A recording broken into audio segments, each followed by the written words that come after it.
Mm-hmm. All right. The stronger the grass, the greater the distortion of perception and judgment. I'm from Oregon. I drink my coffee, smoke my reefer in the morning. I roll 2 J's up and then I domed them.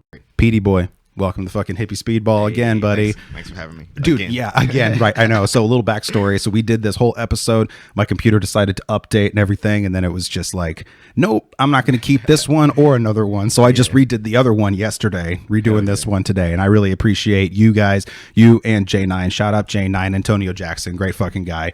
And so I'm really happy because like whenever I first met you, dude, it was actually on. Technically, it was Pot of Portland. Well, I was on Pot of Portland. I think you were on her other show, Just Joshing with Joss, right? So yeah, Jocelyn Boyer, yeah. So we were hanging out there at the social club. Shout out to Joss for basically introducing us. For sure. And we were hanging out at the social club, dude. And I was like, this dude's fucking dope. And then I got to know your music. Love your fucking music, bro. I really do. It's really enjoyable because one of my favorite styles of rap, and I was talking to Sammy V about this too, is it's like it's very. I like whenever people are a little bit more kind of like jazzy with it, you know, like they kind of take more of like, it's more chill. It's not so like directly on the beat, you know, you kind of just, it's weird because like the only way I can describe it is jazzy because it flows off the beat and then it lands exactly where it needs to be. Yeah. Like, and I fucking love that shit, man. I like to fuck with the pocket of things. So that like a pocket is just, pocket in music. It's like riding the beat. So I like to like switch it up every, like 4 bars or something like that. Yeah. Just give different vibes. Well, no, for sure, man. And you create such a really good element with your music, man, because it's one of those things that it doesn't.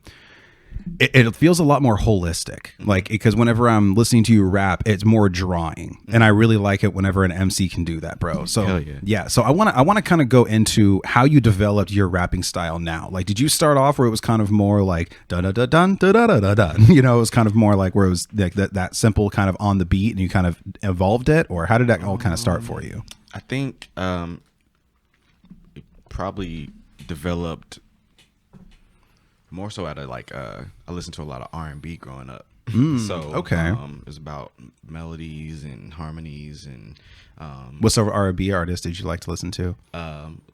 Like Luther Vandross. Fuck yeah. Marvin Gaye, Al Green. Classics. Yeah, very classic. Boyz II Men, Drew Hill. Nice. Like 90s R&B as well. 80s soul. Just a lot of people. Patti LaBelle.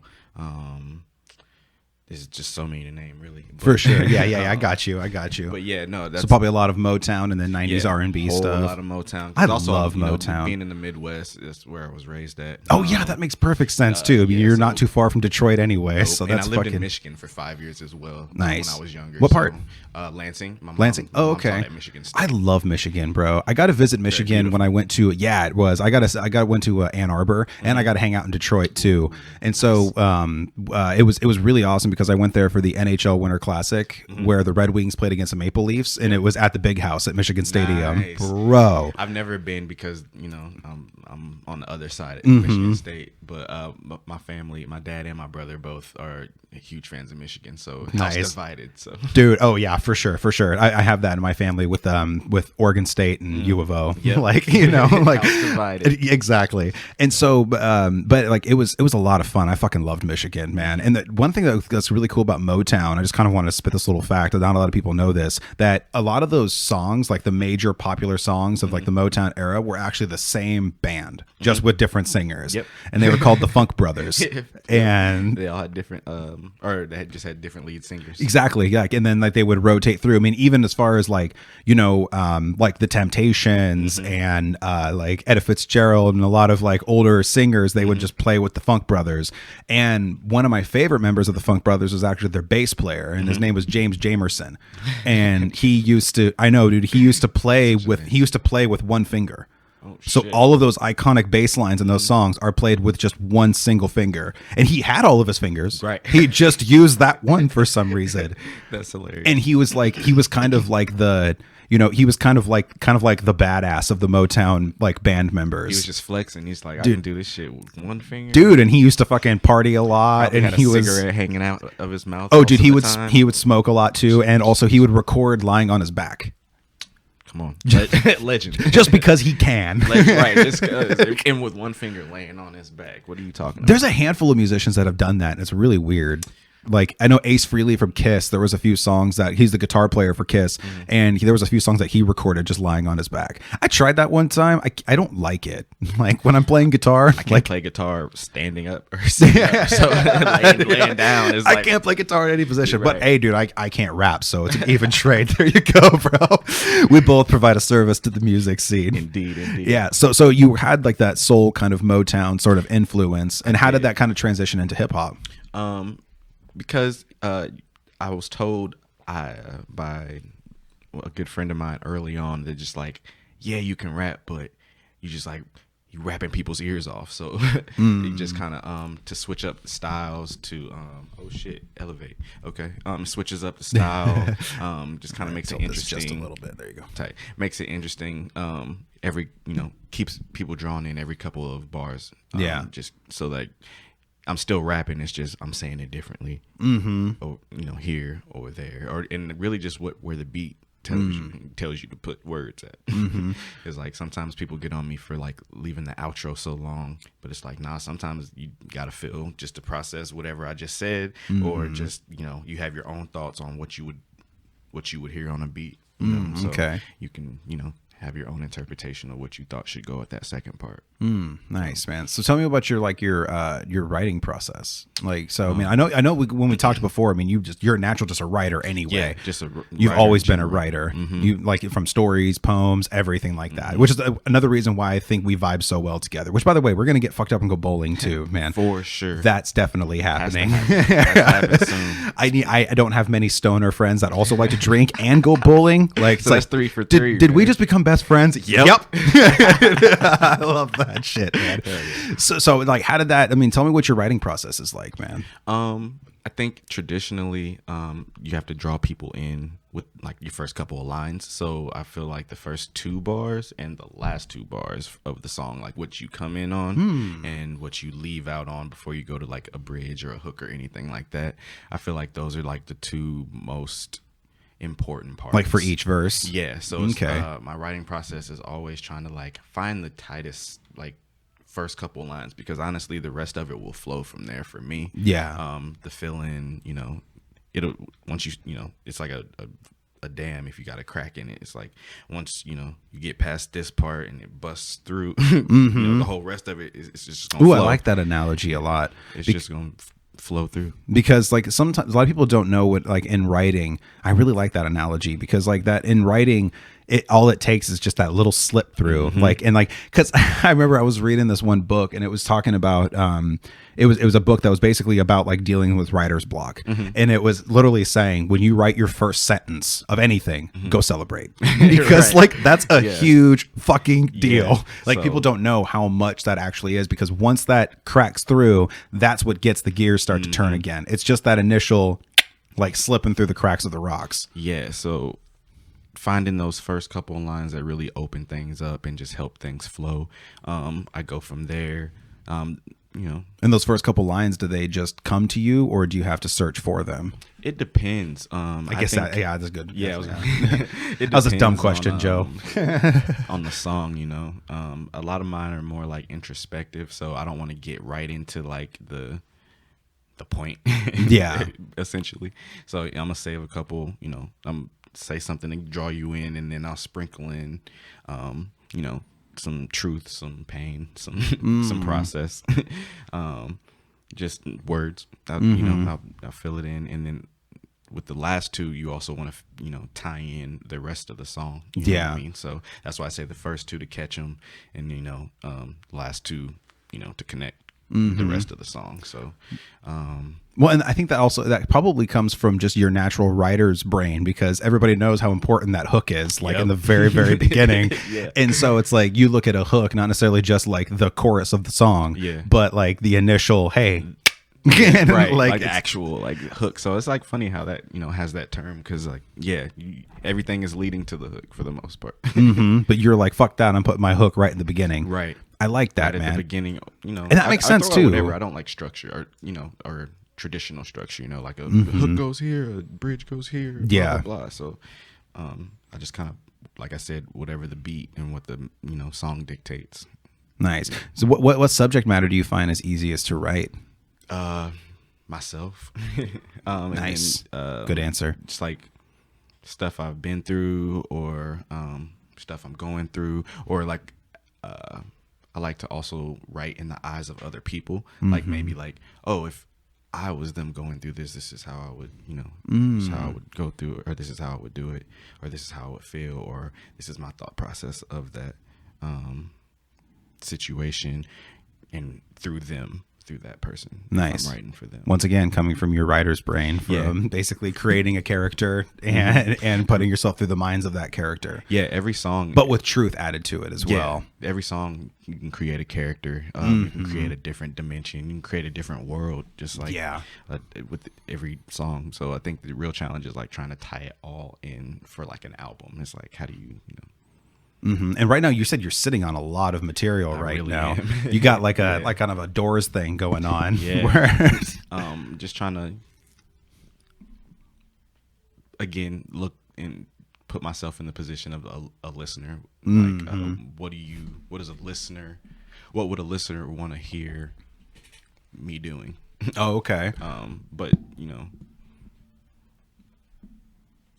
to keep it cohesive. The whole project. So I have a lot of different vibes that you have to tie in. Some songs don't have drums, other songs I'm rapping, some songs I'm singing. So it's just about finding a flow and smoking the right joint. Oh, right. I know, for sure. Actually, that's a really good segue, man, because I mean, we talked about this on the episode that we recorded, but unfortunately it's gone, and you had a really amazing story about this. So let's tell people about the first time you ever got high, man. Okay, cool. So I was like 19, maybe 18, I don't know. But I never smoked growing up just because I thought that athletes didn't smoke full. Yeah, what did you play again? I played basketball. That's right. And wanted to, get on a team somewhere. And I was like, can't be high trying to do that. Just dumb. Yeah, right. Little did I know the team was smoking like way more than anyone. I was going to say. Athletes, yeah, for sure. So athletes party hard. And it just wasn't pitched to me correctly. My friends weren't smoking like joints and stuff. They were just, making bongs out of whatever, Sprite bottles, whatever they could get their hands on at the time, being young. And it just wasn't pitched correctly to me. So, what's the first like piece you saw someone made and you were like, what the fuck is that? A Sprite bottle with a fucking a mechanical pencil body. like he broke the mechanical pencil, took the other part out. Yeah, so like it was like a tube. Yeah, like a tube, and then burnt a hole in the side of the Sprite bottle. Put the pen thing into the melted hole in the side. Put foil on top. Had this herb on top of the foil. We were, first of all, also hitting it like by a creek, by a railroad. So just all wrong. But yeah, so it just wasn't pitched correctly. But then it was on this particular night, it was pitched correctly to me. That's what's up, man. Rolled up blunts. It was 4 blunts. We were in my homie's Ford F-150. He came from a well background. It had like 15-inch subwoofers in the back. Nice. All of it, man. So we were taking these back roads. There's tons of back roads in Bloomington, Indiana, that you can take and just like, cruise a doob. But we had some blunts. It was me, my roommate, this other guy, and some other guy. But I was sitting in the back. So I'm hanging with the big dogs. My first time smoking, and they're like, "Dang, bro, you said you never smoked before." I'm like, "Nah, this is blunt number 2. I'm still, hitting it. Threes going around. I'm like still hitting it." I'm like, "Yeah, man, y'all tripping, man. I'm high, but I feel good, whatever." So we get back after smoking, and all of a sudden, all the shit just hits me. And they're like, I was gonna say, they're like, "Hey, yo, you want to drive?" And just, drive around campus, you know what I'm saying? We drive around campus. And I was like, yeah, sure. So I get in the driver's seat, click my seatbelt, put the car in drive. I go leave this parking lot, make a right, make another right, make a whole nother right. Like I did a complete like circle square to like point blank, parked in the exact same spot, took my seatbelt off and said, I can't fucking do this. I can't fucking drive. So they're like, all right, so no, we're not going anywhere, because they were drinking. I was the only one just smoking, because like I had lost my mind by that point. So we're headed up to the rooms. And I'm just laughing, and I'm laughing my ass off, and I like feel my face get stuck. Yeah. And so I'm like, all of a sudden, You feel like tears your start cheekbones flowing. are frozen. Yeah. So I'm in the elevator, tripping out, bawling my eyes out because like I feel like my face is stuck, and I can't I can't stop laughing. I can't make my face stop this. Excuse me. But so I start smacking myself, and I'm like, I can't stop. They're like, "Yo, what are you doing?" They're like, we're never smoking with you again. What are you doing? Turns out I get separated from the group because that's what I do when there's groups of people around. And after I've smoked, I'm like, all right, I need to go be around nobody. So any of my friends can attest. They'll just look up at a party and I'm gone, and I'm just like walking around the neighborhood, Nice. just like doing something else. And I'll come back eventually, but like I've been that guy a lot in my life too. Exactly. You just when it gets to a certain point of the You just gotta night, slip out on your own for a minute, and Exactly. you gotta let people know I'm fine. Yep. I just need a moment. It took a while because I just did it in inappropriate times. Yeah, for sure. I've been, definitely. I just came across a picture the other day from just a big group of us went to Chicago, drove up there. A buddy of mine had a show. One of my buddies decides to, with a permanent marker, try to draw on like a bus bench, like a bus stop bench. And so as soon as he starts writing, whoop, whoop, whoop, I was whoop, gonna say, here it goes. yeah, they book him for graffiti. What the for fuck? tagging, and That so sucks. they hold him for the night. Yes, so we're like, fuck, what are we gonna do? So like we went to a casino and just like chilled around the city because we weren't going all the way back home and then having to fucking come back and get him. Yeah. So everybody else, I also have a habit of not sleeping. So everybody else is passed out. The sun is coming up. We're waiting on our friend to get out of jail, give us the call that he's out. So we got a hotel room. So there's like, mind you, there's like 10 people. So it's like 10 people in this hotel room. I'm also like, I'm not sleeping in any of these beds or the floor, or like, there's just no way to do it. But I found a picture. I found a Taekwondo team nobody spoke English at all, but selfie sounds the same in every language. Yeah. So I'll pull it up for you later on, but it's just me taking a group picture with this Taekwondo team because everybody else had like gone to bed and gone to sleep, and I was like, I'm gonna walk around this hotel. That's amazing. I'm gonna walk around this hotel and just take a picture with random people. So yeah, I'll show it to you later. That's on. fucking dope, man. But That's so cool. So I separate. From Can you the send me that crowd. picture so I can have it pop up? For sure. Yes. Definitely do that. So yeah, I'm gonna have that picture pop up so It's people can see amazing. it. That's fucking amazing, bro.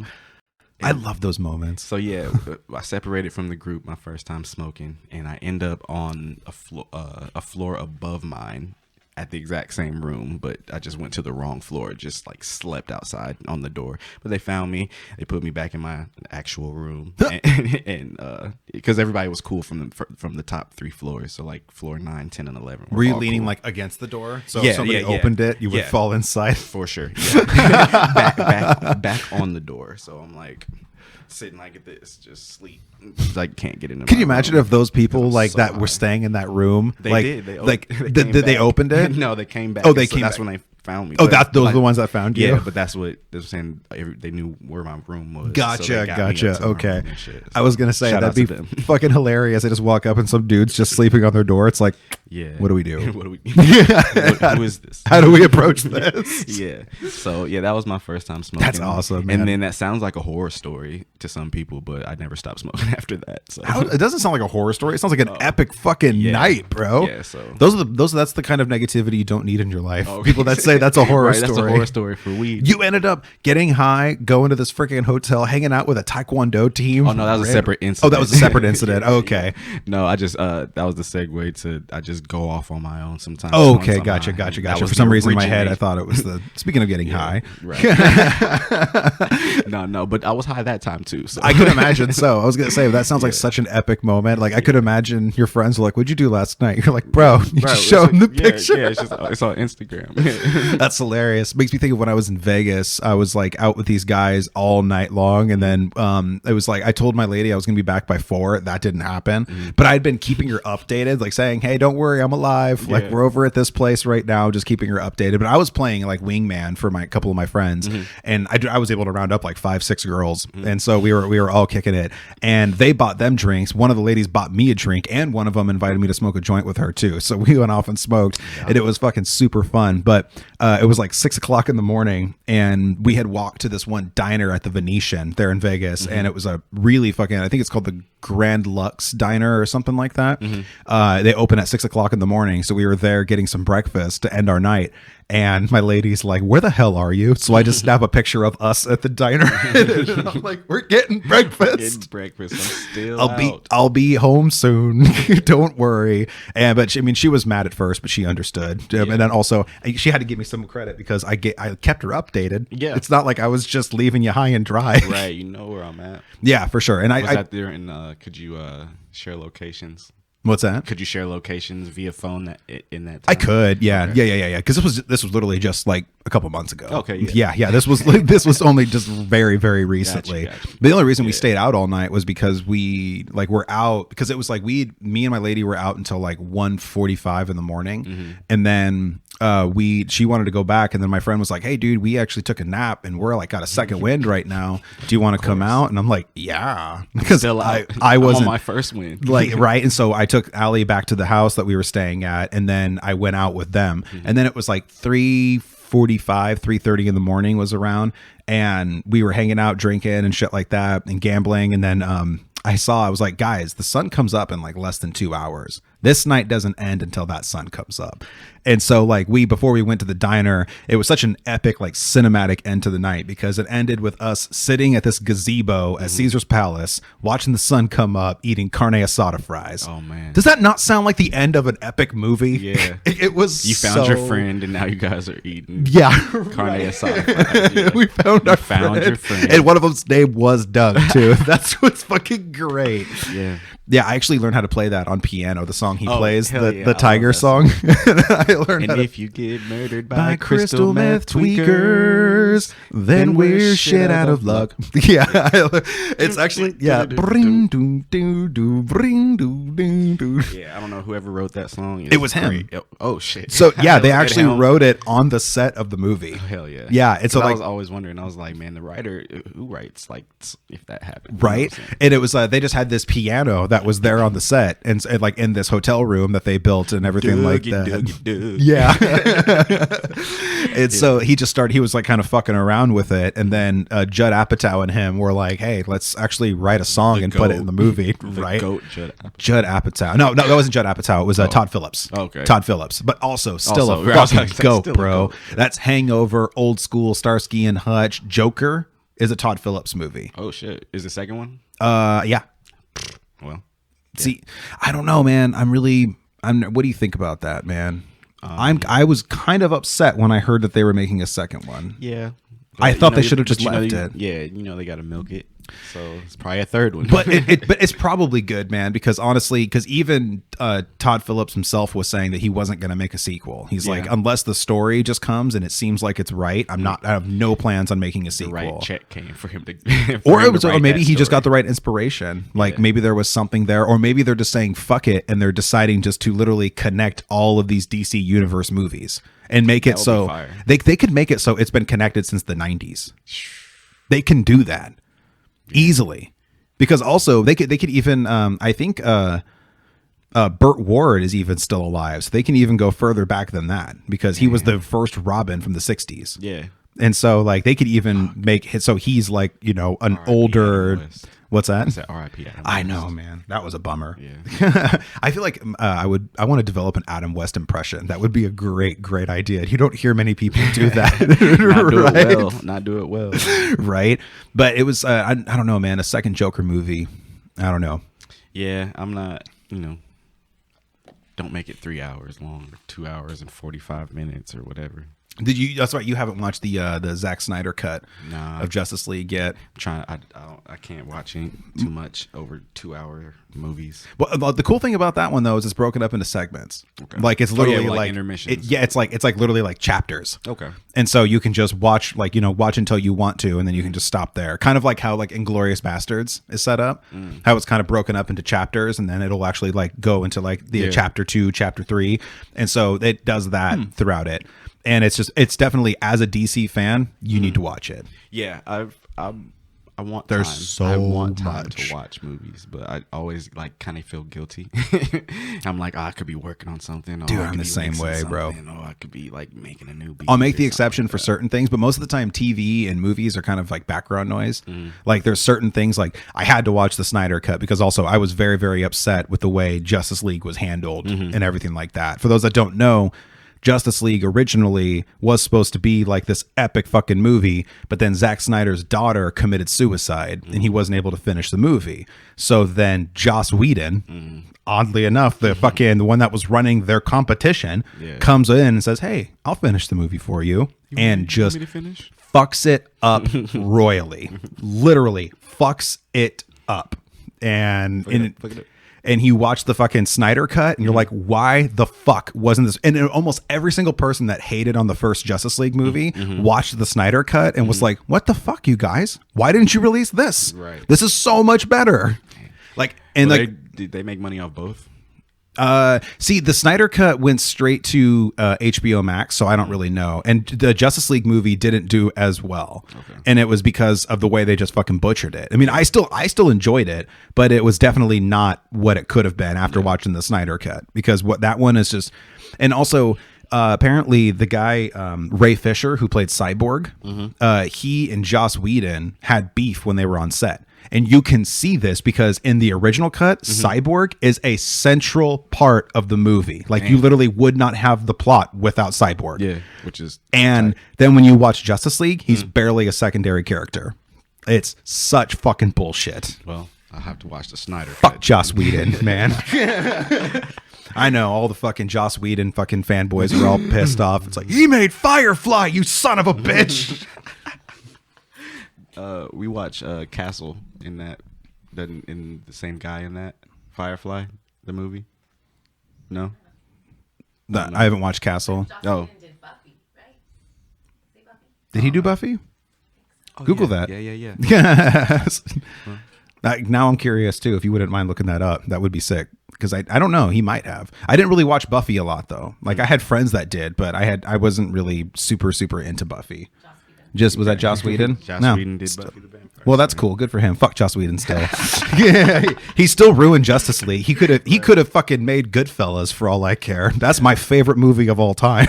Man, One of the best movies of all time. one of the best movies of all time. I will sit down, or I did sit down to watch that 2-hour Great 3-hour movie, bro. It's such a perfect movie. It is the perfect movie. It's got a great story. It's true. Story. It's all fucking true. And it's got humor. It's got fucking just craziness. It's got I love how fucking insane Joe Pesci is, and Unhinged. I love it. I love it. But it's it's crazy that's a true story too. I didn't know that was a true story. So you should read the book that it's based off of. It's called Wise Guy.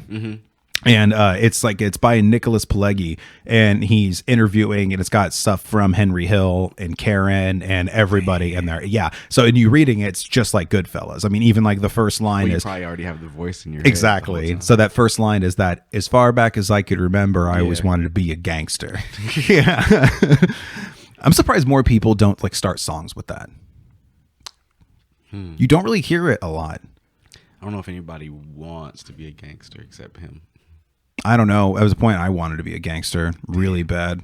At one point, when I was doing my little fucking trap house phase and stuff like that. Oh yeah, for sure. But it wasn't but I wanted to be like that. I wanted suits and fucking that's what I wanted to do. Murder people in style. I didn't want to murder people. I just wanted to make a lot of fucking money on my own means, you know? And that was kind of it. And I was kind of doing that kind of shit for a while, but it got really bad because I was living in this house, and then we were kind of we were like, doing our thing. We were selling our weed, selling our mushrooms. I never fucked with no pills, no powders. That was my thing. Yeah, no same. pills, no powders. And so I would just sell weed and mushrooms. And so like, whenever I was doing that shit, eventually the house that I was living in, they got more and more people that were living in it.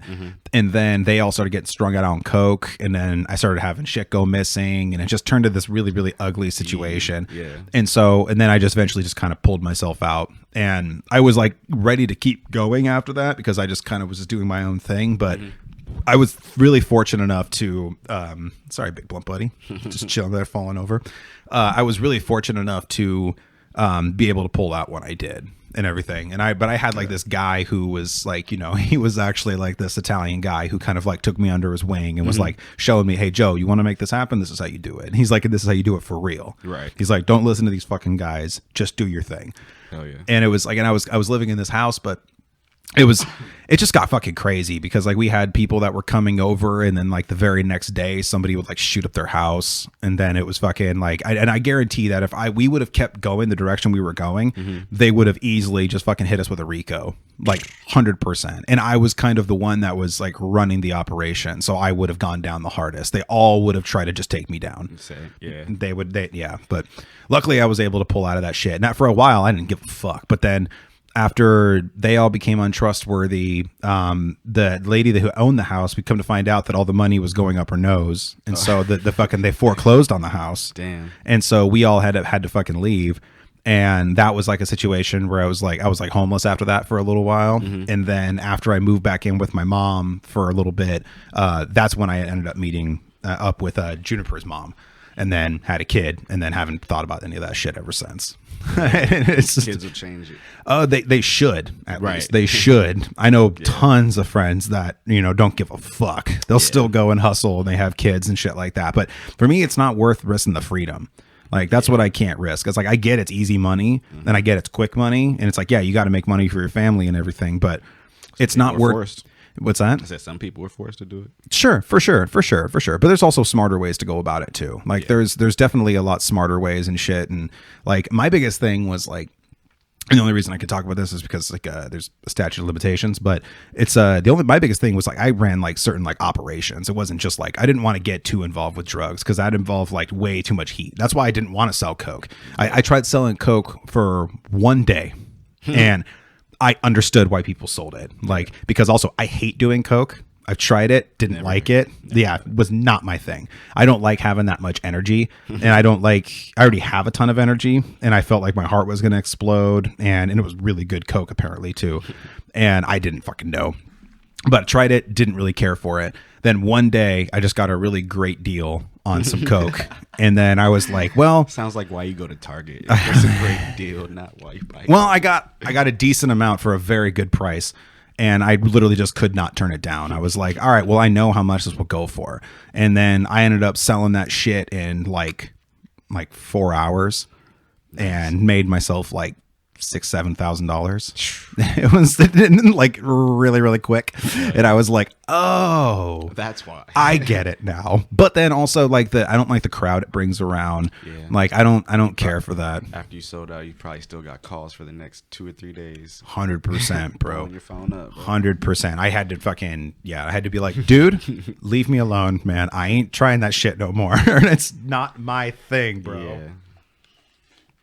I do enjoy me some mushrooms though, man. Yeah. I like them in settings, weird settings. Yeah? Yeah. What do you mean?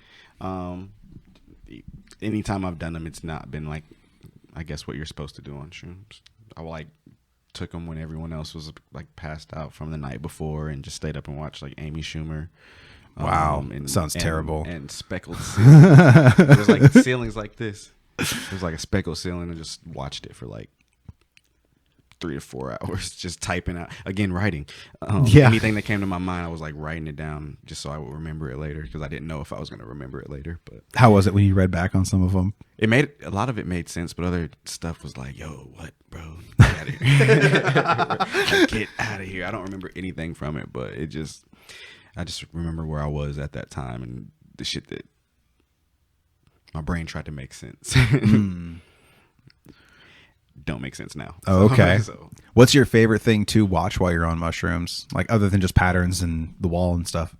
Because that's like my favorite shit to watch. I can look at anytime I've been posters on and it- patterns forever. yeah, anytime I've been on it though, I've been out somewhere or like other than that moment, but like I'm somewhere where I'm like touching weird shit. Meow Wolf, we talked about Meow Oh, Wolf yeah, last yeah, time. yeah. So another time, Did that camera move at all? Did it? Okay, I'm just gotta No, no, readjust it. It's like still lined up. It just shook. Oh, okay, it just shook. Okay, no worries. Sorry. I just want to double check though, just to Yeah. be safe. So we come to find out it hasn't been recording. All right. Okay. Thank you. All right, sorry. Meow Wolf would be. Yeah, Meow Wolf is awesome. Crazy. Oh, yeah, we got to go to the Area 15. Yeah, in Vegas. yeah. Yeah, we have to go do that. Shout out Meow Wolf and all the creators and artists that are involved in that because mind blowing. I should get like whoever runs that place on the podcast. You should. That'd be if cool. You could. They're probably pretty busy. I bet I could. Yeah. Yeah, for sure. Hell yeah. For sure. I bet I could. Like, and I've been surprised on some people that I've had interested in coming on the show. Like, and so like, I'm just like, wow, really? All right, cool. And so I hope you do. I'll watch it. Oh, for sure. I'll have you come hang out when we do it, man. Let's do it. Yeah. Yeah. I feel like I probably met him, but again, drugs when I was there. So I don't know if I've met the owners. Well, I got a handful of peeps in Vegas too. So Hell yeah. if you guys ever That'll be want, tight. yeah, I was gonna say if you guys ever want to roll to Vegas with us, I mean, we go a few times a year. Yeah, for sure. It's a Definitely lot of about fucking that. Like, fun. oh yeah, we talked about that. I'll go with you and help you set up and film and shit. Also, since I'm doing audio now, For sure, I'll man. help out with audio. You know, that's actually not a terrible idea because Need an intern? eventually, You need an intern. dude, I'd pay you. That's what I want to do. Is like I want to get sponsors to come in for the show, so that way I can start paying a crew. Yeah. Because I want people to want to do it, and I want you to get something out of it other than just experience. Like fuck that. You could get experience, but just by buying a soundboard and fucking with it. Yeah. You know. Add it to the portfolio. Yeah, for sure, man. Well, and that's something I eventually want to just make it so the only thing I have to focus on is the conversation. Yeah. Like, so I got someone filming it, I got someone running the soundboard, someone looking up shit for me, Like making sure the camera doesn't shake. or at least still lined up, which she did a Yeah. great job. Right, you definitely not got 2 interns editing right that here. out. Right, she went and got us coffee. The best intern that you could ever have. Yeah, thank you, by the way. Yeah, thank you. Yeah, right. We got calzones waiting on us after the show. Yeah, I appreciate you grabbing the freaking coffee too, because my ass was just all over the fucking place, Hey. man. And I totally meant to grab some too. And I was Oh, you're thinking, all right, good. we're out of coffee. I have to make sure I grab some for the podcast. And then my dad's like, oh hey, Did you see that? My power's happening. Oh shit. It's okay. It was sliding on its own and shit. There it goes. It's just the moisture. this one got a lot of slide to it. It was just You fucking. can only tell I'm so high. But I know. Right? The people watching are they're like, like, what? it just keeps sliding. If you're watching this and you're not high, you're doing it wrong. I know, right? Got to get that flow state going, Yeah. man. That's why I like doing this podcast. Get super super baked with people and hang out and shit. Mm-hmm. But what I was gonna say about Vegas is I got a handful of peeps out there, and a friend of mine, he has a house. And he's got like a pool and shit like that. Mm-hmm. And I'm actually gonna have I'm gonna do a podcast with a couple of mermaids in the pool. yeah, I remember. Yeah. It's gonna be so In the forgotten episode. fucking dope. In the forgotten yeah. tape. Yeah, well, if I can recover that, bro, I'm gonna release that as a little bonus content. Bonus. I- But yeah, no, that mermaid shoot is gonna be super tight. I'm Dude, interested in I that am as well. so that's what we were talking about. You could come and help me film because it's going to be like and it was over at the G4 Live Expo and the Bud Tender Awards. They have like these these mermaid girls that just hang out in the pool, Yeah. and they're just there to kick it, and they just do these parties and shit like that. And I got to talking to one of them, and then another one, she is like kind of like the one that's in charge of it, and she reached out to me too, and so we're gonna do like a really badass episode there in the pool, Yeah. and I could be like merman. Zoolander. Yeah. But I'm really fucking excited. I love going out there so much, and I get a lot of love out there too because I got the high bud tenders, culture and cannabis, G4 Live, those mermaids. My mentor David lives down there, and so I got like a decent amount of peeps that I can Hell go yeah. kick it with. So I've never performed in Vegas or Nevada in general. I'd love to do Let's make something that there. Yeah, I was about to say, I'd happen, love to bro. do something there. Shoot in the desert or shoot on the strip, anywhere. dude, Shoot you should anywhere. on Fremont. Fremont. Yeah. Not familiar. You're not familiar? No, it's Fremont. Fuck, I wish I had my phone. I could do it. Like, because I need to show you this. After we're done, I'll show you this video because Fremont is, like, my opinion, way better than the Strip. So are you familiar with Fremont? Oh, okay. We only had an 8-hour layover. Oh, that's right. Yeah, we talked about that last time. Yeah, the fountain was off. I fell asleep in the hotel lobby. And she woke me up. She let me fall asleep in the lobby and let me get caught. I was reading a book while you were getting kicked out of a hotel. What does that sound like? That's awesome, though. No, what's you did Fremont? Vegas right in the short period of time you were there. I mean, you passed out, you got kicked out, you got escorted out. Yeah, like, yeah, we smoked fake weed. Oh, where you can buy like in the little shops and shit, the high CBD joints and stuff like that. Yeah. So it's like also that was bad because I fell asleep after that. If Yeah. it was high CBD, I should have been like enlightened. I know, right? I should have felt all right. My mind should have been able to make the fountain work. Right? Yeah. Oh my god. But no, what's Fremont? So Fremont is it's like the old Las Vegas, and so back in the day, like where they had like because the main strip has like the Flamingo, Caesar's Palace, Bellagio, and stuff like that. But Fremont has like the Golden Nugget, the Four Queens, the Plaza, the Golden Gate, all these old Las Vegas casinos. And the cool thing is the whole street where all these casinos are is closed off to traffic. Okay. So you can literally walk right in the middle of the road. Hell yeah. And they have bars right out there. People love doing that. Walking in the street. Oh, dude, right? Yeah. But it's just like it's completely closed, so you can just walk right there in the street, and it's got this huge like LED canopy that goes all the way down, and it plays like light shows and videos and all sorts of crazy is there a shit. zip line? Yes. Okay, so I know a little bit about Fremont. Yeah, the zip line is a lot of fun too. I want a zip line. I've done the zip line twice. I don't think I've ever zip lined like one time when I was in high school. But other than that, I need to do more zip lines. Yeah, I've only done it in Vegas. I've never done a zip line anywhere else. Yeah, there's like some around in Oregon at least. Oh yeah, hell yeah, trying to dude. zip line through the forest and shit. I want to go to one of those ones that it's in like Costa Rica, where they take you like hella high up in like the jungle trees and shit, and they fucking just let you come straight down. Yep, that would be dope. Want to do that? Put that on the bucket list. I know. One of the things on my bucket list is I want to go scuba diving in the Mediterranean Sea. Okay. Because there's like, I think there's like, I know that there's over 100 submerged cities in the Mediterranean Sea. Whoa. I want to go swim through city ruins. That's cool. How fucking sick would that be? Yeah, that would be crazy. Epic. Except I went one time I went snorkeling and almost passed out, so I don't know how well I'd do with scuba diving. Oh, okay. With the whole breathing and through a tube. Oh yeah, for sure. I could understand that. Well, with scuba diving, I mean, you have the, like, whole thing. Yeah, you have the whole apparatus on there and everything. That life. Is it okay if I can have a snack? What's that? Can I get a snack? If you, what do you want to have? Can I have some Cheetos or? Yeah, just get yourself like in like a cup or something. Okay. Had the right snack. Cheetos. Oh, dude, they also had a great deal on chips at Safeway too. Boom. Get that Safeway app. I'm telling you, get that fucking Safeway app. This episode is not sponsored by Safeway, but it should be. It should be, right? What's up, Safeway? You guys cannabis friendly? Let's get you guys on the wagon the right way. The right because way. I can fucking preach this app to anybody. It's got dope fucking deals, especially like download it now. Yeah, because also like you can they'll have like they have like digital coupons that you can do, and they also have like just like crazy things like on there. Or I'm super impressed with the grocery stores around this area. Mm-hmm. We had we had all the big ones back home, and now I like Bi-Mart. I like Winco. Dude, Bi-Mart's the shit, was it man. Bargain Outlet? Fire. Oh, what grocery outlet? Grocery outlet. Yeah. Oh, yeah. Yeah. Grocery outlet's pretty sick. I hate doing Instacart at grocery outlet though, because it's fucking madness in there. Like, and if you're going in there looking for something, The cups are too high for me to reach. get your step stool. She has a step stool. You're like, she's got a step. I feel your pain, kid.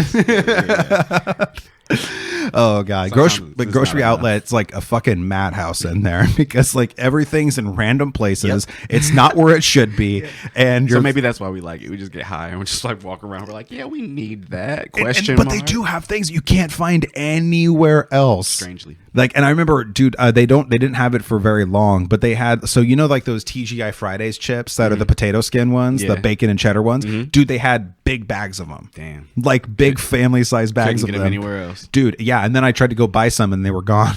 And I was like, motherfucker. You do that. Dove Chocolate did that to me this past year.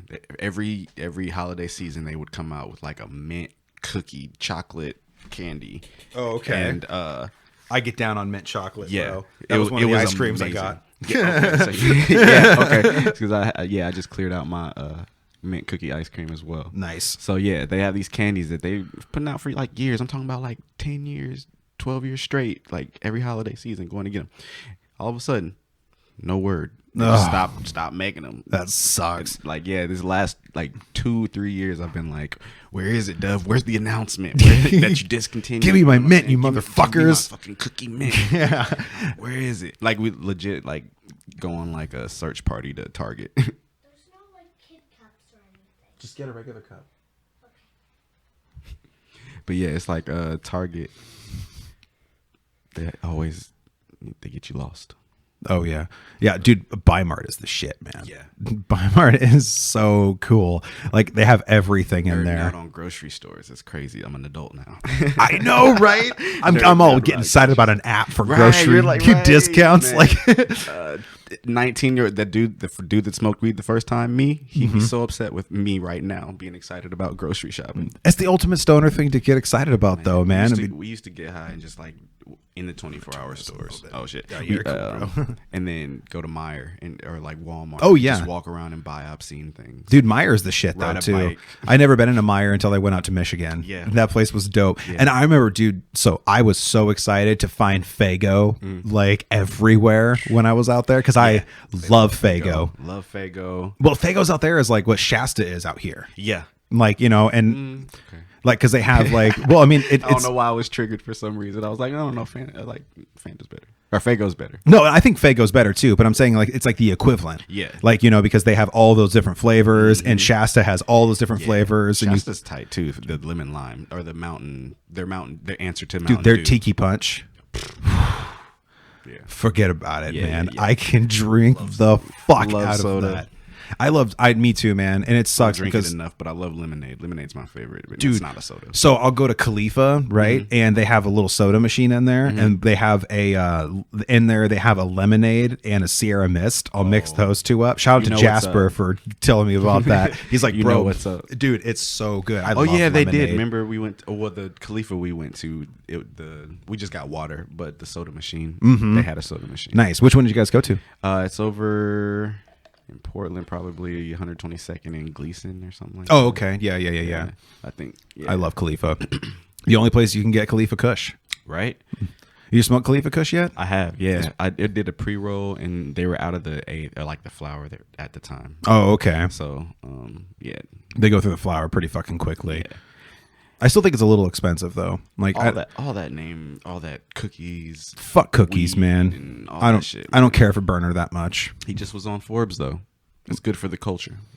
Yeah, but it could be someone else though. Yeah. It should be someone else. Should be. Like it really should be someone else because I personally know growers that have been fucked over by the cookies brand. Yeah. And it's like it is cool for the weed culture and shit, but it's just like I don't know. Like it's becoming the Coca-Cola of weed. Yeah.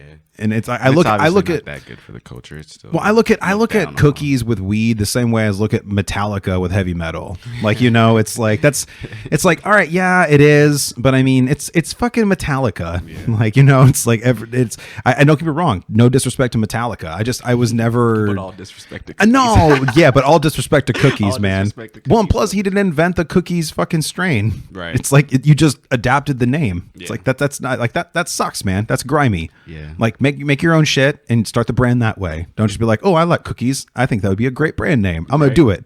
Like, yeah, fuck. I don't know. He just got to it first. I'm such a loner on that opinion. It's all right because I also think what's done in the dark will come to the light. See, it's on camera. I just my superpowers just kicked in. It's on cameras. Okay, I just activated it by dissing on cookies. See, that's how much he wants to defend cookies. Right. I just activated his superpowers. Activated. I wish I had some fucking tequila we could drink, man. Man, you know what? And that's what's messed up is that I have a really good tequila in my I freezer saw the that one you should've- posted. Yeah, I was gonna pick up a bottle of that. That's actually what I was gonna get. What was it called again? De Leon tequila. De Leon. Yeah, it's P Diddy's tequila. Oh, And it's- probably pretty spendy then. Yeah. How much is it a probably. fifth? 30. Oh, that's Oh not bad. no, sorry. 40. 40. That's still Yeah, not it's still bad not though. bad, yeah, it's I've paid 40. that much for a good whiskey. Yeah. Oh yeah, because that's what it was like the whiskey I was gonna bring. It's usually they might have just I don't know inflation, but it was always closer to 30 than it was 40. But now all of a sudden it's 40, and I was like, well, if I'm gonna spend that much, I might as well go get something else. So that's when I got that bottle. But yeah, alcohol is expensive. Good alcohol. It can be. It really can be for sure. But that's really good. I will bring some to you though. Oh, that I'm sounds happy awesome, over it. man. Oh, 'Cause definitely. I'll probably not drink anything but that if I can help it. It's pretty good. Oh, okay. It's pretty smooth. It's like it makes a shot so easy. It sounds like an ad, but it's not. No, for sure. But yeah, like you don't even need like a chase with it. With the tequila? With the tequila shot. Nice. Yeah. Hell yeah, Some dude. people do the limes and salt, but you won't. And that's optional, but you don't need it. You know, I'll Sometimes probably you try need it clean first. That's what I like to do when it Yeah. comes to a new tequila Damn, I or wish something I like that. It's okay next time, bro. Yeah. We'll kick it sometime. We'll take it when we go bowling. Fuck yeah. Yeah, we'll just take our own bottles and go bowling. Sounds awesome. Sounds Doesn't that perfect. sound fucking dope? That sounds like so much fun. I'm gonna document that shit too and We post had a it. 24-hour bowling alley back home, and we used to just get drunk in the parking lot, and then go bowl, and then intermission, go back out in the parking lot, take your shots. There used to smoke be your one weed. out here. I don't know if it's still open, but it was over in Tualatin. Okay. And they had a 24-hour.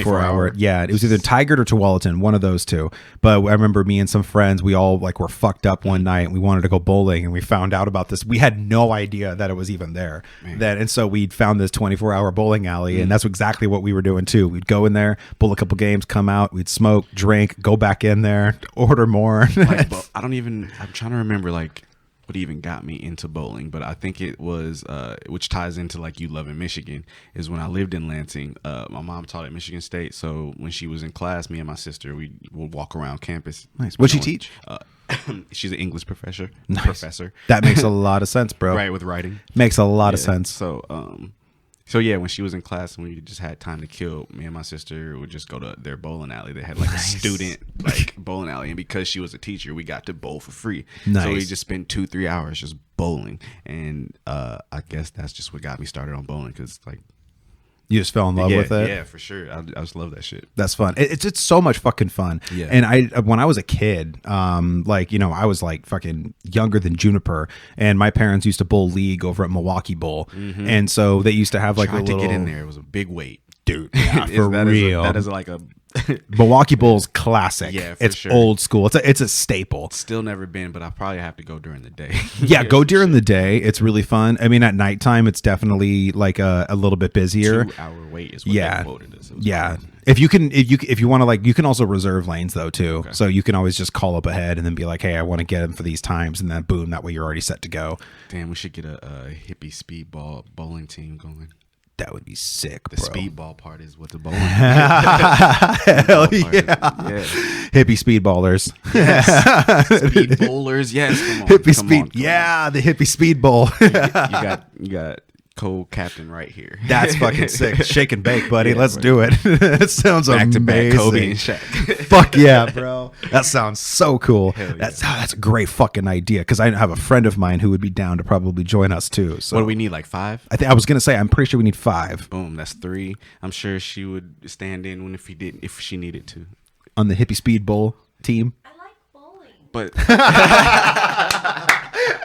It's like, that's what not the what it's fuck, about. man? It's not what it's about. I like Everyone bowling. likes bowling, but it's different if you're in a league. Yeah, my daughter fucking loves bowling. So we got 4. That's Yeah, that's 5 right there. Let's get it. Let's yeah, get it. exactly. get it. And it's but it was As long as they let her use the thing. Does she use the the ramp, or is she Sometimes, okay? sometimes she's slowly transitioning to granny rolling now. Nice. Like- Well, you gotta get used to the 6 and the 8 pound. Yeah, and she's wanting to do it less and less and less and less. And she even like one time even asked me, she's like, "Can you take the bumpers down?" Like she really wants to challenge herself. Yes, So that's she- the type of thing we need on the team. we need that spirit on the Hippy Speedball team. I like You're that. in, kid. You're in, kid. You got something, kid. You got something. You're She's onto a wrecking something. machine. You got spunk, kid. You got spunk. I walk in, you're trading her like Rocky. You're like, throw the ball. She's fucking sucking like beef in the freezer. Like, what does this have to do with bowling? I don't know. But it looks cool. Yeah, I saw it in the training video once. This light turned off. I was like, whoa, it got darker. I need to get a power strip for over there so I can have everything in there at once. Sorry about that. Like a whole.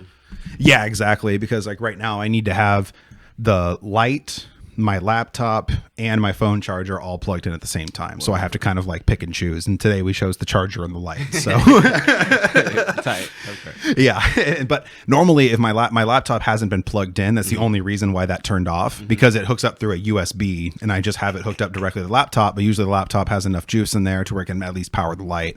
But the laptop hasn't been plugged in for like a day. So That was good battery life. It got us through the first part. exactly. Right. And that's like, that's like an hour. So yeah, fucking forget about it. Forget about it. But yeah, I'm really excited to go bowling with you, man, because it's so much fucking fun. It's so much fun. Me and my friends, we did like when I worked for the distillery, we did like a little beer league and shit. And so the cool thing is if we fucking do really well, we can go to Vegas. Okay. We can go bowling in Vegas, right? As long as we keep Juniper's energy. Oh, for sure. We'll have to find a substitute that time because I'm not dragging my kid to Vegas. Like, true, that's dude, true. I hate it whenever I would see that. Like, I see people with their kids in Vegas, and I'm like, Why are you here? no. The only way that I would ever do that is if I ever took her to like the Excalibur, but we're not leaving the casino. Yeah, but also, Like- don't they have like whole high school cheerleading competitions in Vegas? They have everything in Vegas, bro. Yeah, man. Everything. One time when I was there, it was at the Expo Center or something like that. And there was, I was going to an event and they were doing like, there was also like a fucking like a volleyball tournament going on and shit. So you just like see all these Everything. like fucking high school kids and middle schoolers all just walking around and shit, and they have like their big ass and it's like a huge fucking area, dude. I mean, monstrous. Yeah, everything is just big spaces. Yeah. and huge. We walked past the pyramid. A Luxor. Yeah. Luxor's pretty cool. Yeah, I want to go back and actually do something. Dude, for sure. Oh, we definitely will, So, bro. We yeah, definitely will Las because Vegas. also I want like we need friends that actually like want to go. Like there's literally been times where we've offered to pay for people to go, and for some reason they don't want to. Like we're literally like, dude, we'll get your hotel. Right. Like Fools. or like we had a really great deal on a flight and we're like, dude, we could literally just get extra tickets if you guys wanted to come with us. And, nah. Like, and it was just like, are you fucking, if somebody's like, hey, do you want to come to Vegas with us? We'll pay. I'm like, Yeah. when? Yeah. We're there. Yeah, basically. We're fucking doing that for sure. Now you got people that can help you. Absolutely, fucking A, definitely- man. we're These definitely are the kind of good friends I need in my life. Yeah. 'Cause I ain't gotten many friends these days. So Bowling, Vegas I like friends. y'all, right? Yeah, weed, bowling, and Vegas friends. Yeah. They have a really cool event there in Vegas that's called Punk Rock Bowling, and it's actually just a gigantic punk rock concert / like festival thing, and they have bowling teams that compete. Damn. Let's do it. Yeah. I'm about that life. And they have great fucking lineups too. I mean, it's like from fucking like Rancid and fucking everybody. No Effects is like one of the main people that put it on and shit. And it's like it's really a great fucking. I don't know if you listen to punk rock at all. I don't. Oh, okay, but it's like it's a lot of different really famous bands, and they all fucking go there, and it's a big event in Vegas and shit. And the cool thing is, it's like that time. It's so funny to see because Vegas is just flooded with punks. Like so, all you see is spikes and studs and mohawks and spikes and everything. It's fucking. I feel so at home. I feel so at home. I grew up with punk rock though. Like all my friends are in punk rock bands and Oh, like nice. that That's back awesome. home, and so yeah, I'm familiar with it. Nice. That's what's up, little man. Yeah. So other than soul and hip hop and R&B and stuff like that, what other kinds of music do you listen to? I like classical shit because I don't know any names, so I don't like Mozart, Beethoven, Bach, stuff like that. Radio. Kabu's the shit, Yeah, man. Shout out Brenboy, Rip City Basement, man. Indeed. That's actually Shout where out Brenboy. Yeah. I love Brenboy. I've had him on the show. He's gonna come back on the show. Tight. Shout out Brenboy. He did the theme song. He did the theme song. I'm from Oregon. I'm from Oregon. I drink my coffee, smoke my reefer in the morning. He gave me my first opportunity out here at the social club. He was doing a Rip City show. And he let me on. So that's he so always cool, man. Opening doors for artists. Yes, he is, man. I fucking love that dude. And he actually gave me my radio debut because he loved our interview so much. He played it on Rip City Basement. Man, it was so cool to turn into Kabu and hear my own voice. Yeah, that was like, and he started so from cool. Spoken word and poetry as well. Yep, you can tell. So because we've had conversations about lyrics and writing and stuff like that. So. I could tell. Like, I could tell that you guys would definitely talk about that, but you can definitely see that he has that inspiration and stuff like that. We had such a dope episode. We had such a great episode. Such a great conversation. Yeah, for sure, man. And it was nice though because he's done so many interviews and he's done so much different shit. Yeah. And he actually said, he was like, bro, I was literally just re-listening to this episode. It was so good. I can't wait to do another one with you. And I'm like, oh, thank you, man. That was so cool. And that's what he asked me. He's like, can I play this on Rip City Basement? And I'm like, fuck yeah, you can. Yes, you can. For those that don't know, Kabu is a legendary Portland radio station, all independently ran, and it's all like, but it's a major station. You can just tune in on FM, but it's all like underground type shit. It's so and they fucking have, cool. Jazz on Friday afternoons, Friday nights. Nice, hell So, yeah. I just try to listen to a little bit of everything. Especially I'm getting into like sampling and like learning how to do that as far as like on the production side. So I'm listening to a lot of different things. I found myself on a loophole of Korean 1976 jazz. Whoa. That's oddly specific. Yeah, it was because part of. I'm sorry, it all random. started. No, hold on. Korean 1970s jazz. Yeah, that's what I was gonna guess, man. Yeah. So, of course. So that's what I'm hearing in your music. A Facebook group of just like unorthodox, like just crazy, like it's like crate diggers, but for like YouTube and like digital shit. Okay, nice. A producer homie got me in that group because it's also a private fucking group, and so like you have to like somebody has to know you to get in there. So anyways, they just post suggestions and shit like that. So I just followed a rabbit hole of just like Korean jazz from the 1970s and just went on like a tangent. I got like 4 songs. That's really cool. It. The randomness is what I find so funny. Yeah. Like it was just very like, specific. So specific, but it's so fucking cool. I need to listen to some Korean 1970s jazz. It's fire, bro. It's fire. It's just fire. That's just like just the same as it's a feeling you get with music. You don't have to really understand like what they're saying. It's just like something that you get. Same with like. That's why I love Spanish music. Yeah, I was just about to say that. Bro. Yeah, it's just like Spanish rap is so fire because it's like obviously the beats are fire too, but you just feel it. You feel the way they flow. Yeah, it's so cool. It's like I don't know what you're saying, but this shit is. Dude, I even will fucking get down on some Selena, bro. Yeah. Like it's Bad Bunny. I have a fucking Selena T-shirt. Yeah. I think they're doing a post. What is it called when you release an album after you pass? Oh, postmortem. I don't know, but I think is it postmortem something? I know it has something to do with something after someone dies. Yeah, so maybe that. I don't know. That. I think they're doing another Selena album. She's pulling a Tupac. Mm-hmm. Nice. Yep, I think they're redropping some Selena. Mm-hmm. That's the crazy thing about fucking like those artists that sit there in the studio for so long because they know that their time's not going to be long. Yeah. Like. Just got to create as much as possible when you get that opportunity. I'm surprised there hasn't been someone that made a movie about the all the art, all like the rap, like all the musicians that died at 27. Yeah, I think they do. They have a podcast about it now. Is it 27? Who else is in the 27 club? So they're the very first one was Robert Johnson, Jim Morrison, Jimi Hendrix, Janis Joplin, one of the guitar players for the Rolling Stones. I can't remember his name off the top of my head. Amy Winehouse is one of the newest ones. There's Kurt Cobain was one of them.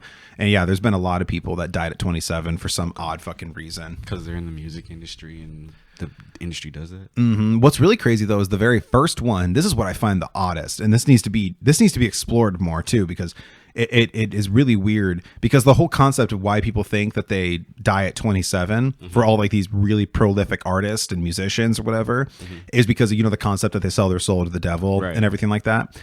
The very first person to die at 27 was Robert Johnson. And you know the Robert Johnson story, right? So Robert Johnson was the very first person who basically created the blues as we know about it today. That the fiddle player? No. He was a guitar player. And the thing is Robert Johnson, the story goes is that the story of the Crossroads, that's Robert Johnson. Okay. So he was on the Crossroads and he literally made a deal with the devil to make him the best guitar player in the world. And that's exactly what he did. And the crazy thing is before Robert Johnson supposedly had this deal, he was known as a very bad guitar player. Like he was not good. And then he disappeared for like a year and then he came back and he was a virtuoso, and everyone's like, there's no fucking way that you could have learned the guitar like that in 1 year. No fucking way. And then he was the first one to die at 27, and he was also kind of the one that created rock and roll, because if it wasn't for Robert Johnson, rock and roll would never have existed. Well, by Chuck Berry taking those Robert Johnson style chords, speeding them up, and then adding a fifth on top of it, and then doing his fucking thing and playing the blues in a really fast pace. And then, you know, Elvis is not the king of rock and roll. Chuck Berry is the king of rock and roll. And even Keith Richards has a quote. He says, if you were to call rock and roll by any other name, it would be Chuck Berry. He got smacked for touching one of Chuck Berry's guitars one time. He had a story, and he was like, they were playing a show, and he was backstage, and Chuck Berry left for a second, and then he left his guitar out, and then he was like, I'm just gonna touch it. He was like, I just need to touch it. And he went over and picked up the guitar, and fucking Chuck Berry fucking smacked the shit out of him. He's like, you don't touch my fucking guitars. But the Robert Johnson story is really fucking crazy. They have an amazing documentary about it on Netflix. You should check out. It's just called Robert Johnson and the Crossroads. And it's a great fucking story. And then all these other artists all die at 27, and they all have kind of a similar thing. You know, like even look at like Nirvana, like from when they first started and then what they ended up being. Like it's crazy. Like they just fucking sucked until they didn't suck anymore. You know? Yeah. Which is something that bands should learn about these days. Right. All artists should. For sure, man. Not suck. Well, and also it's just don't be afraid to fucking just do your thing. Yeah, you know, I find that I'm like that a little bit too. You're afraid to try some new shit or release some shit that you aren't sure people are gonna like, but yeah, kind of gotta push through for sure. Well, and also like, you know, it's like playing bad shows and everything like that. You know, you don't really see that a whole lot where it's like someone's like, oh man, this band's all right, but that show's terrible. Like, you know, like you know, like there a lot of people are just too afraid of that. But also I think that there's a lot of like, even if they did play a bad show, there's a lot of people that are too full of themselves to really ever admit it. You know, like I've had some people that I've talked to that are getting into stand-up comedy. Comedy is one of the most interesting arts in my eyes, because it's the only thing you can't get good at by yourself. Yeah. Like you need an audience. Like you can be a really great guitar player in your bedroom. Yeah. Like you could become a really great rapper in your bedroom. You could become a really great artist in your bedroom. Exactly. And so it's like, but with a comedian, you have to get on stage. You have to bomb. Like you have to. Well, I feel that's performance in general. For sure. I mean, you can be the best rapper in your room until you hop on that stage and you're awkward as fuck. True. I mean? True. Like one of my favorite artists from back home, it's just like his music is amazing, but like I won't say names just because I'm about to shit on him, but just like his live performance is just like you're just walking around the stage, you're not looking at, there's no energy, you know what I'm saying? But that's just like, this is a local person. Yeah, from back. Oh, okay. Midwest, not here. But just like music is great.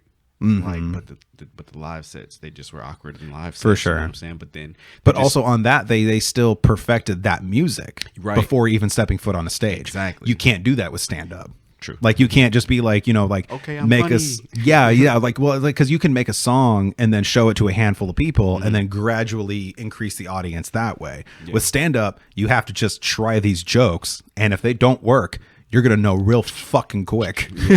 Because my first time ever doing stand up, I bombed harder than a Boston Marathon, bro. It was one of those really things bad. That seems easier than it is, because I feel like you just, like funny people can't just be comedians. What's that? I said funny people just can't be comedians. Yeah, You know no, what I'm it takes a whole different muscle. And like in conversation, I'm great at cracking jokes. I'm great at making people laugh and keeping a good rhythm going and shit like that. But when you're on stage and people are sitting there looking at you saying, "Hey, be funny," right? And you're just like,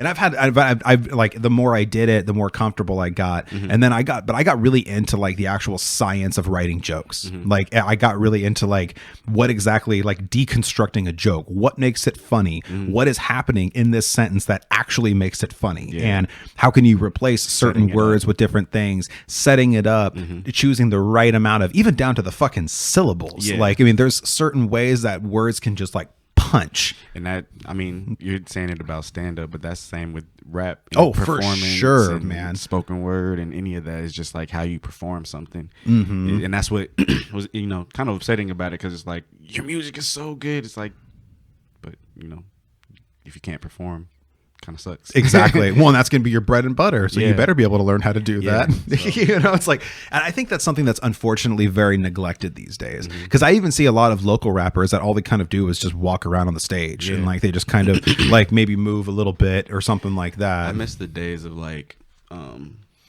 people talking to you during the show. Like I've been to a lot of hip hop shows where people were just like doing their set, and it's just like, yo, tell me about this song. Where were you when you wrote this song? How did you feel? Why did this song like come to be? You know, where people would just be like, all right, well, this song, I wrote it when I was feeling this way and this way. The beat, you know, samples this. Like I want to bring that back with performance stuff too. It's just like kind of like Unplugged, really. Yeah, you know, exactly. Like Unplugged series. So you're having more of an intimate conversation with the audience and stuff. And they find out more about you rather than just like, all right, here's my 20-minute set of songs that I put together for you that I hope that you get. And, you know, I love that. Feel that here. Are you familiar with Zane Thomas? Yeah. Oh, my God. I did a show with Zane Thomas. Dude. Bars Over Bars. Shout out D. Dwilly for that.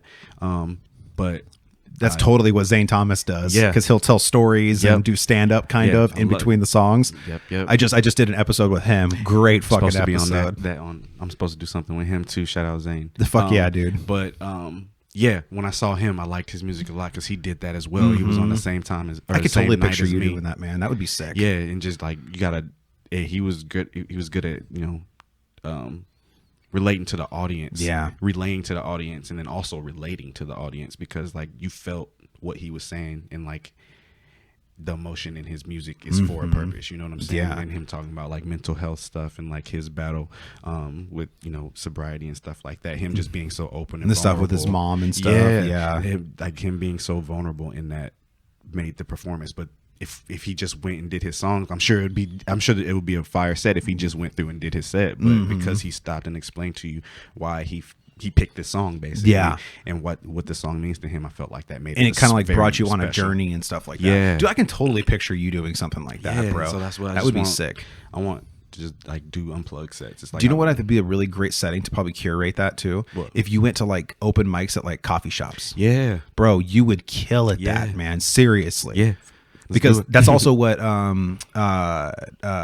fucking, oh my god, which one? It wasn't Tyler the Creator, Chance the Rapper. Like when he was actually doing his like beginning, he would go to coffee shops and do open mics and shit like that, and do spoken word and do music and stuff like that. Sometimes you just got to get that shit off. Well, and also it helps with you just getting more comfortable on every kind of stage setting. Yeah. You and know? being vulnerable on stage too, because like, yes, and that's the perfect place to begin that too, because and then you have those people that are right there, and then you can literally have eye contact, good conversation, and they'll be locked into you the whole time. Yeah, I love intimate shows over anything for sure. Like, give me like smaller settings, smaller give me venues, 40 people that really want to pay attention versus 100 and a bunch of them are in the back on their phones. Love that, dude. That's a healthy mentality to have about that, for sure, man. There's not enough people that think that way. They would rather just sell out shows, and then just all the people are just using it for clout on their Instagram, and they're not paying attention to what is actually going on. Yeah, I mean, still sell out those shows and still sell your merch and stuff like that. Oh, absolutely. Don't forget the artistry of for sure, of for sure. And But there's so- there's a good balance of the two though that you can easily achieve For sure. And when it comes to like even like on a non-intimate like concert setting, like where it's just like a regular show, the live show is so often neglected. Like I was saying earlier, there's so many people that just walk around on the stage. It's just about being hype. Yeah. And, like, building a mosh pit or something. Like, nah. you know, and it's exactly, the live show is so constantly neglected. Like if I had the confidence and the ability to be a rapper, because I like writing rap and I can actually rap, but I would never do it for a living or anything like that. It's just something I like to do for fun and for therapeutic reasons. But if I were to, my shows would be the fucking shit, bro. Like I would have fucking pyro, go-go dancers. Like it would be Have like everything. I would do exactly what Motley Crue did when they first started. Because when Motley Crue started, they were playing small bars, small venues, but they treated it like an arena show. Yeah. They actually fucking would like light their boots on fire. They would fucking do all sorts of crazy shit. And then that way people would be like, dude, you need to come see these guys because you never fucking know what's going to happen. That's exactly what I would do. People need to perfect the performance. One of the best shows I've ever seen, and it wasn't even one of the best musicians in the world, it was Alice Cooper. Because I saw Alice Cooper in concert, hands down, to this day, the best concert I've ever fucking seen in my life. Because he has actors, he fucking does like all sorts of crazy shit. He gets executed on stage at every single concert because he's also like an illusionist. Oh shit! So he'll actually they bring a fucking guillotine out on stage and they'll put Alice Cooper in there and then they'll cut his head off. And then he'll come out and perform other songs. That's like, wild. It's fucking sick, dude. That's like crazy. they had this one coffin on the stage, right? That was just there the whole time. And then towards the end of the show, you see Alice Cooper gets his head cut off with the guillotine. And then you see all the band members on stage, like they like kind of like chase off the guys that, you know, like the executioner and all those people and shit. And then they will take like these body parts that are all around the stage and they assemble it inside this coffin. And then they take Alice Cooper's head and put it on the top. And then they, whenever they close up the coffin and then they fucking play like some music and shit like that. And then smoke starts coming out of the coffin. And then Alice Cooper comes out wearing that outfit. That's amazing. Dude, he fucking has like 4 outfit changes throughout his show. Damn. I've never Fucking changed outfits. Crazy. Dude, for I've never real. changed outfits. Yeah, he completely will change. Like he starts off the show just kind of in like regular, like almost like a t-shirt and shit like that. And then like at one point he has like this leather jacket on and then he's wearing like he's like in like a straight jacket performing and like there's a song he has called But Welcome. he's doing like hour sets though. Oh You know dude, what yeah, I'm saying? yeah. It's like an hour and a It'd be half. hard for like a local cat to pull off. For sure, crazy for shit sure. in But you 20 could do like a micro version of something like that. You know, like they have these things that you can buy for Halloween decorations. This is an idea I've had for a really long time. So they have these things you can buy for Halloween decorations. They're like pyro boxes. And then they're meant to just be outside your house and they shoot up like fireballs or they have a continuous flame. What I would set do. the house on fire. Well, it depends though. You can also adjust the height of the flame too, and so because it only goes up to 6 feet high. Okay. But then you can also make it so it doesn't go as high on the intensity. Okay. But what I would do is I would hide those inside speaker cabinets. So that way you're bringing these in, and then people just think, oh, okay, it's just a PA system. But then at a certain cue in the song, you just have fucking fire just shoot out these things. That'd be crazy. Hopefully nobody's standing near it. Right. You just make sure you have somebody on site to make sure, like, you know, you would have to have like a couple people that would be helping you out with that. But see, even as a small artist, I would still do that. Like, I would still be like, bro, I'm going to have a really epic show and I need your help. And they'd be like, yeah, right. I need fog. Yeah, dude, get fog, lasers, pyro, get all that shit, man. That goes back to having a team. Somebody has to do lights. Oh yeah, for sure. Well, also becoming friends with the local house guy, the light person of the house. You know, that you can just make sure. Yeah, just make sure that they know your music because I've met artists that they would reach out to the crew of a venue before they even played. They would actually go there and be like, "Hey, who's gonna be running the lights?" And they would give them the music and then be like, "Hey, here's the syncs I want." That's the right thing to do. 100%. Right. That's the right thing Artists to do. take notes. Yeah. I'm not even fucking in the music scene. I want to help you guys out. Yeah. Like, come on. Especially a handful of Introduce rappers. yourself, Especially a handful Which of I'm bad at rappers. because I'm always in the house. But when I'm out, I'll introduce myself. Yeah. Nice. It's take my own advice. the handful of rappers that I like to fuck with and have on the show and stuff like that. I want to do what I can, you know, and I want to help spread the word. If you also want somebody to introduce you before a show, I'll fucking totally do that. Hell yeah. Be like, get the fucking people going real quick. Yep. I'm really good at getting a crowd hyped. Find a cross platform to do. I'll do a little set for the Hippy Speedball. I appreciate that, man. like Thank a you. little So, tiny desk so or one something. thing I really want to do, I tried to look into this. It's just going to take a little bit more time and a team, like we were discussing. But I want to put on my own music festival. Wow. Yeah. That's what I want to do. I want to have the Hippy Speedball Music Festival. That'd be tight. I helped out put on a couple music festivals back home. See, that would be sick, man. So and I got some. I have a resume. Exactly right. We'll definitely talk because like it could be. I've had so many amazing artists on the show. It would be such a fucking who's who of Portland and other kinds of like. I've also had this one really great reggae band from Texas called Soul Tribe. I had their singer and their guitar player on the show. I could fly them in. You know, That'd like be crazy, bro. Yeah, it would be so sick. And I have like yeah, I'm down to help you with that. and you could perform too, man. Yeah, like, and because it would imagine this. So we got you, Swiggle Mandela, Scooter Rogers, Caleb Wildcard, also Soul Tribe. Who else would be there? Echo the Savage, fucking a lot of people, a lot. I would have to sit there with a list, but I've been very, very fortunate to have a lot of like some of the best rappers in the city on the show, and present company included. And so, and if I didn't like their music, I wouldn't have people on the show. Yeah, I've had a handful That's of a artists. crazy lineup though. Right? Just that alone. That lineup is and crazy. there's probably away from me. Like take me out of it. But that lineup is you should do that. No, you're going to be in it too.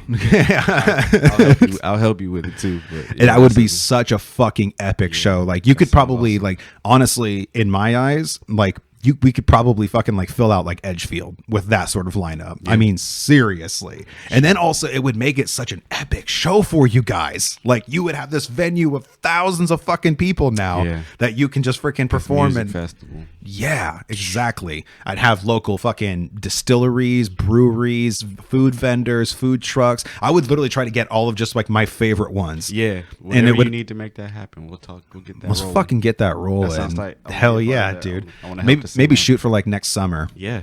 Like that way it's a whole year of preparation, finding a Nothing venue. comes together quick. I've reached out to Edgefield. They weren't interested, so we'd have to find something else. But but they'll hop on. oh, for sure. After the first one, they're like, oh, fuck, we missed our opportunity. But maybe I'll just be like, nope. Like, we ain't doing it now. Yeah, definitely Bye. chip on your shoulder type shit. Yeah. Unless I get a significant discount. They're like, hey, we'll just give you the venue if you want to put it here. Okay. Yeah, sure thing, bud. Right. All profit, let's go. And make it known at whatever venue that we do get. Like, thank you for opening your doors because we heard no's. We heard the no's. Everybody, so that's a very, very important thing that I want to keep doing as the show grows in popularity because like, and then now that, now you're included in this pool of family too. So like, as the show continues to grow, like I'm still going to have like all of the people I like back on the podcast. Yeah. So even when it's like, I'm going on like No Jumper, Impulsive, like I'm going on all these crazy shows and then I have my own podcast, it's still gonna be like, hey bro, come on the show. Yeah. Like when I'm getting like millions of downloads and shit. Yeah, come back. Exactly. And that's one thing that anybody that also wants to work with the show as a sponsor too will have very good special privileges, like very, very special privileges for being the first sponsor. We're talking like significant savings throughout the years. Hell yeah. Like, yeah, I'll explain more when we get off the air, but this was a great fucking episode, Man, bro. part 2. Absolutely. Yeah. And I knew it. That would be no fucking problem at all, man. So before we sign off, let's let the people know where they can find you, man, on social media and maybe any of the music platforms you're on. On Instagram, on Twitter a little bit. Find me on all social or all digital platforms, streaming platforms. I got a SoundCloud. Not really pushing that, but all streaming platforms is where you can find me at Sir_Peteyworth. I'm the only one. Fucking A, man. It was great fucking hanging out with you, bro. And thank you everybody for tuning into the Hippy Speedball Podcast. It is Joe, your host with the most Joe, and I will see you guys next time. Peace. Fuck up a check, but won't acknowledge the Balenciaga